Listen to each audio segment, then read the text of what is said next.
कस्तुरी मेथीच्या शेतात जाऊन आज टाकणार आहेत आपण खात. नमस्कार मित्रांनो, गावाकडच्या दुसऱ्या ब्लॉग मध्ये तुमचं स्वागत आहे. मी प्रेम मुंडे. इथपर्यंत पोहोचला असाल तर फॉलो आणि लाईक नक्की करा. कस्तुरी मेथीच्या पहिल्या प्लॉट मध्ये जाऊन पहिलं फवारून घेतो. ते बघा, औषध टाकताना टोपण नाही काढून तसंच टाकणं. हे कशामुळे होतंय ते रात्रीची नाही उतरल्यामुळे हे होतंय.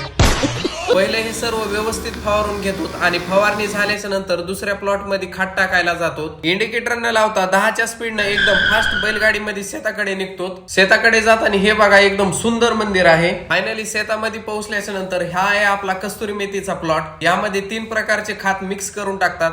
यामधलं फक्त मला व्हाईट कलरचं युरिया माहिती, बाकी तर ते 2 मला माहित नाही काय आहे. तर आप कहाँ थे ज्ञानी बाबा? खत टाकून आल्याच्या नंतर मस्त दादाला एक पॅक बनवून देतो. मला मागितला तर दादाने नाही दिला, कारण की तुझं वय झाल्याच्या नंतर घे म्हणे. मग हे सर्व कर्मकांड झाल्याच्या नंतर आईला आणि पप्पाला दुसऱ्या घरी सोडण्यासाठी मी आणि रोहन भैया जातो. रिटर्न येताना हे बघा कसला खतरनाक व्ह्यू येतोय.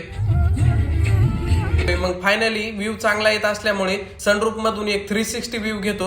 हा व्ह्यू कसा वाटला कमेंट मध्ये नक्की सांगा. फायनली उद्याचा ब्लॉग बघा, एकदम खतरनाक व्ह्यू आहे शेतामधले. रिटर्न येता येता मग दुकानावर जातो आणि दुकानावरचा नवीन स्टॉक आलेला अनलोड करतो. सर्व स्टॉक अनलोड करून झाल्याच्या नंतर साइन आणि स्टॅम्प मारून फायनली पेमेंट करून घरी जातो. चला तर आजच्या ब्लॉग मध्ये एवढंच. भेटूया दुसऱ्या ब्लॉग मध्ये. तोपर्यंत सर्वांनी काळजी घ्या. Bye bye.